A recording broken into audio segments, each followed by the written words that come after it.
نحمده ونصلي على رسوله الكريم أما بعد عن أسامة بن زيد رضي الله تعالى عنه وعنهم أنه سمعه يقول دفع رسول الله صلى الله عليه وسلم من عرفة حتى إذا كان بالشعب نزل فبال ثم توضأ ولم يسبغ الوضوء فقلت الصلاة يا رسول الله قال الصلاة أمامك فركب فلما جاء المزدلفة نزل فتوضأ فأسبغ الوضوء ثم أقيمت الصلاة فصلى المغرب ثم أناخ كل إنسان بعيره في منزله ثم أقيمت العشاء فصلى ولم يصلي بينهما سبحانك لا علم لنا إلا ما علمتنا إنك أنت العليم الحكيم رب اشرح لي صدري ويسر لي أمري واحلل عقدة من لساني يفقهوا قولي يا ربي صل وسلم دائما أبدا على حبيبك خير الخلق كلهم. My respected elders, young brothers, friends, and my mothers and sisters listening from home, with the grace of Allah subhanahu wa ta'ala, we all offered Salatul Maghrib with congregation. It was the fadl and ability given to us by Allah that we came to the masjid. We find many brothers, health-wise they are fine. They have no excuse to stay home and offer the prayer at home. But yet they still do not come to masjid.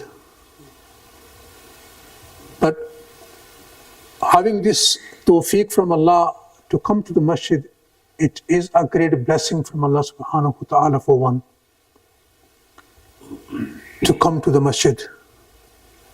It is not a small thing. Keep in your mind, getting a tawfiq to come to masjid, it is a great blessing from Allah subhanahu wa ta'ala. Why? Because on this planet, the most beloved places in the sight of Allah are masajid.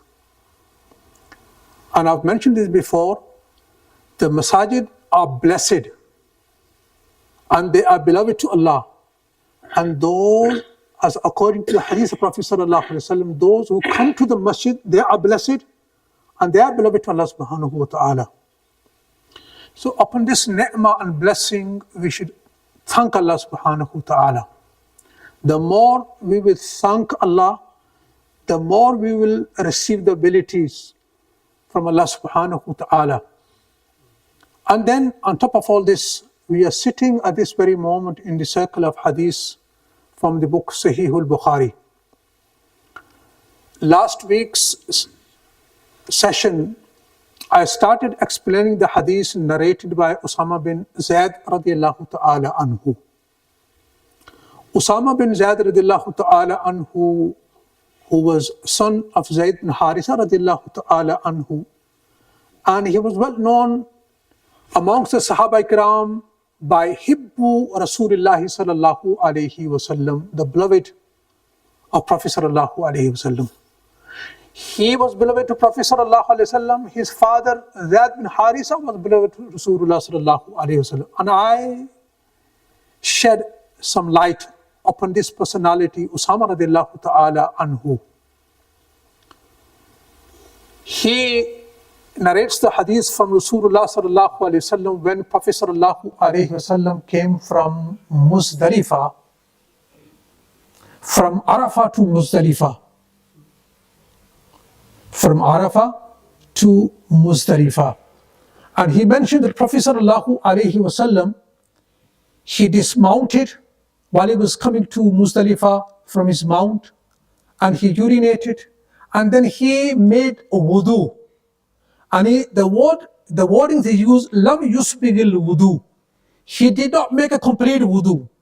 Now, sometimes when there are two ahadith of Prophet sallallahu alaihi wasallam and one issue narrated by maybe two different narrators, or maybe by the same narrator, he mentioned on one occasion, he said to his students, on another occasion, some different people he mentioned it, but in different occasions they may use different words. So this hadith, Usama said the Prophet sallallahu alaihi wasallam, he did not make a complete wudu. He did not make a perfectly the wudu, which meant, another hadith explains, tawadda'a wudu'an khafifan. Rasulullah sallallahu alaihi wasallam, the same incident mentioned in another hadith, in which it is mentioned, tawadda'a wudu'an khafifan, he made a light wudu. He made a light wudu, which means maybe he may have washed the limbs once. This is a light wudu. Now then, again in the same hadith, it is mentioned about Rasulullah making a wudu. Then he mentioned something else.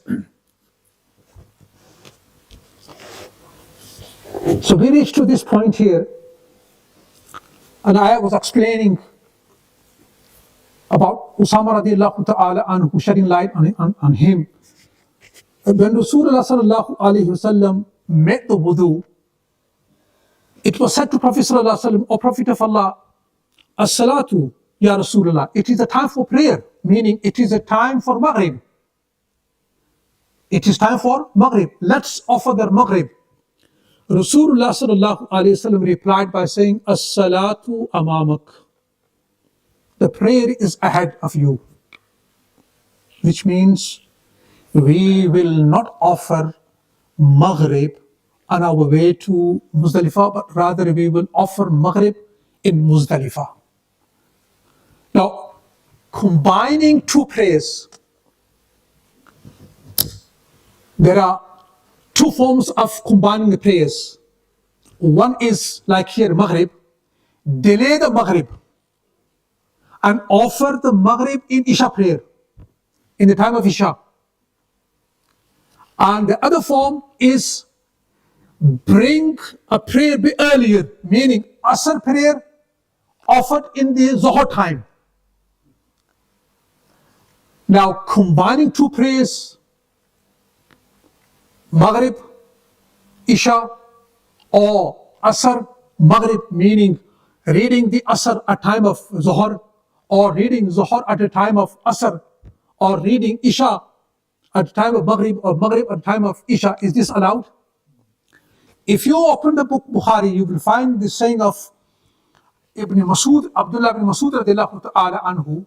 Now remember, Abdullah bin Masud radiallahu ta'ala anhu, he is a Sahabi of Prophet sallallahu alayhi wasallam, regarding whom the Sahaba, if a stranger came to Medina and he saw Abdullah bin Masud, he would assume he is one of the family members of Prophet sallallahu alayhi wasallam. So frequently he used to go to Prophet sallallahu alayhi wasallam, and looker would think he is one of his family members, but he was not. But he was always with Prophet sallallahu alayhi wasallam. He was known Sahibun Na'alain.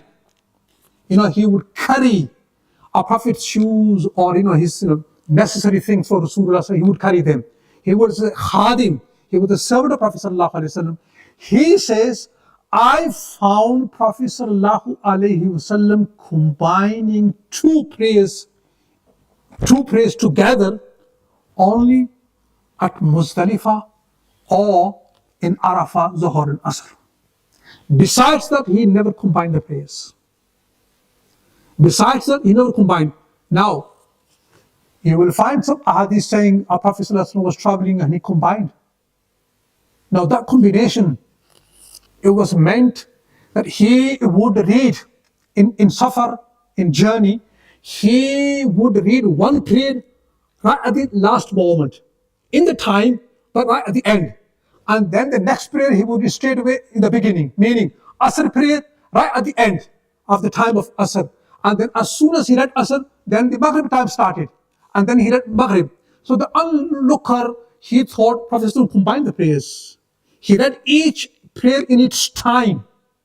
Keep this in your mind. He read each prayer in its time.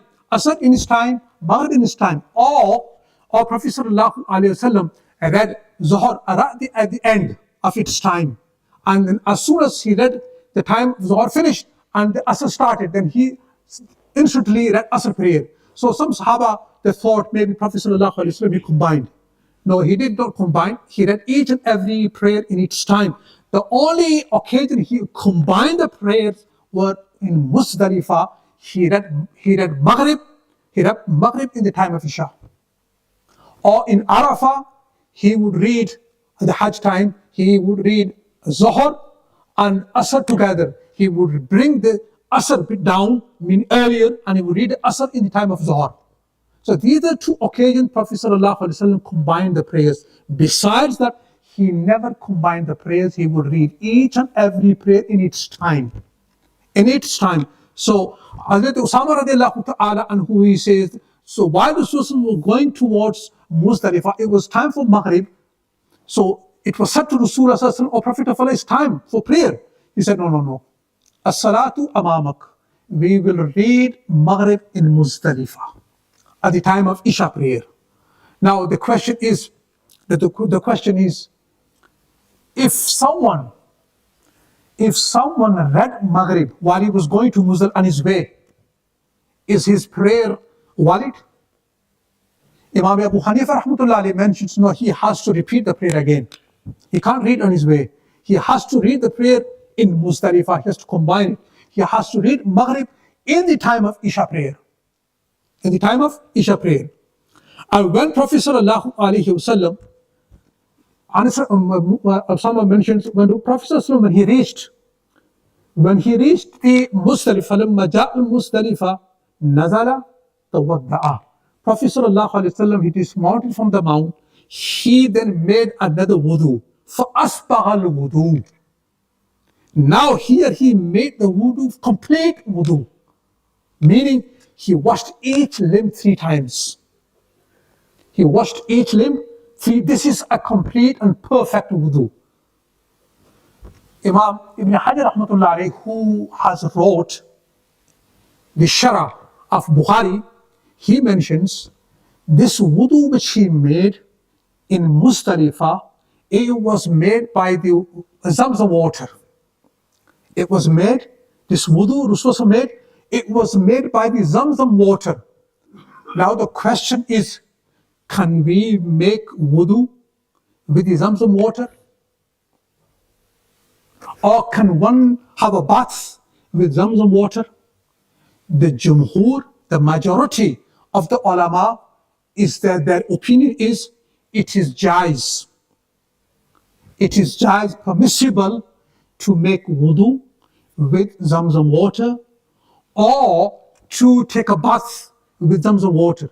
But if someone is in a state of, filth, meaning he needs a fardu bathing, he needs fard bath, then he cannot. When a person needs a fard ghusl, then he cannot make ghusl with Zamzam water. Or if someone's clothes are dirty, they have, a filth has stained, a dirt has stained on the clothes, he cannot wash his clothes with Zamzam water. But the wudu can be made. And if a person, he is not in state of, the impurity, he is not in state of impurity, but he just wants to make a wudu, a ghusl, he wants to take a ghusl, he can make ghusl with Zamzam water. And remember, the question is, the ulama, they say, which water is more superior? Zamzam water or the Kawthar water, which is the fountain in Jannah, Rasulullah sallallahu on the day of judgment, and he will be, he will be giving water to all his ummatis, followers from the Nahar Kawthar. Is that water superior or the Zamzam water? And then the third water is the water which gushed forth from his blessed fingers. Which water is superior? Zamzam water, or the water of Kawthar, or the water which came out of the fingers of Prophet Sallallahu Alaihi Wasallam, or the water of River Nile? Which one is more superior? The ulama, they are all agreed upon this issue. The water which gushed forth from the blessed fingers of Prophet ﷺ is even more superior than the Zamzam. It's superior than the Zamzam water. This water, our Prophet ﷺ, on occasion, the water came out from his fingers. Sahaba Ikram made wudu with that water and they drank the water. They say this water is more superior than the Zamzam. Then comes, next is Zamzam. Then after Zamzam comes the water of Kawthar, and the fourth comes the water of River Nile, which is in Egypt. And then the rest of the water of the rivers. So Rasulullah sallallahu alaihi wasallam, he made a wudu. Now again here, he already had, he had made wudu while he was coming. He had wudu, and he made wudu again. Now the question is, can one make wudu upon wudu while he has a wudu? Already he's got a wudu. His wudu not broken. Can he make a wudu? This is the question. The ulama, they say, it is mustahab. There is a hadith Prophet sallallahu alaihi wasallam in which he says that the one who had wudu, he was with ablution and he made a fresh wudu. He renewed his wudu. He will receive 10 good deeds from Allah subhanahu wa ta'ala. He will receive 10 good deeds from Allah subhanahu wa ta'ala, meaning the 10 good deeds will be written in his book of deeds. But ulama, they say, it is mustahab to renew your wudu while you have wudu. If you already have read with this wudu, you've read the salah with it. You read salah, you made wudu, and then you have not read anything. You just made wudu, you did not perform any prayer with it. The ulama, they say, then it is not mustahab. You have to read something. Read nafal prayer, or you read fard prayer. And then again you want to make a wudu. Say you made a wudu for Zohar, and then Asr time came, and you have wudu, you want to make wudu, it is mustahab to make a fresh wudu while you have wudu. Here, as Prophet sallallahu alaihi wasallam did, he had wudu, and then he again made the wudu. So that some ulama, they say, now this isn't the condition that you have to read something. Even if you have not read anything, the first wudu, and you want to make another wudu, then it's jaiz, because Rasulullah here, while he was coming towards Muzdalifah, he made wudu and he did not read anything.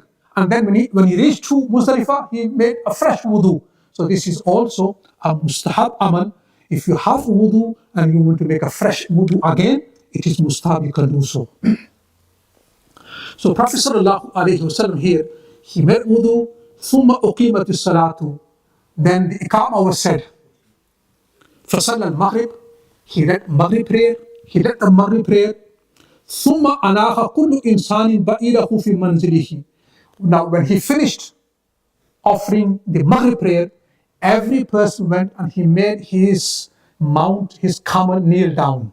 Every person took his camel, and then they came back, and then Prophet sallallahu alaihi wasallam, ثم أقيمت العشاء, then iqamat was said for Isha prayer. فصلى ولم يصلي بينهما. Then Prophet sallallahu alaihi wasallam, he led the Isha prayer, and between Isha and Maghrib, no nafal was offered. Which means, when we go for Hajj in Muzdalifah, first Maghrib will be read, then straight away Isha will be read, in between no nafal will be read. So the nafal and the sunnah which comes after Maghrib and after Isha, it will be read after Isha prayer. So this is the incident of the Muzdalifah, in which Prophet sallallahu alaihi wasallam combined Maghrib and Isha, meaning he read the Maghrib prayer in the time of Isha prayer. I ask Allah subhanahu wa ta'ala to accept our sitting and make it means of our forgiveness. ربنا آتنا في الدنيا حسنة وفي الآخرة حسنة وقنا عذاب النار ربنا تقبل منا إنك أنت السميع العليم وتب علينا إنك أنت التواب الرحيم وصلى الله تعالى على خير خلقه محمد وعلى آله وأصحابه أجمعين برحمتك يا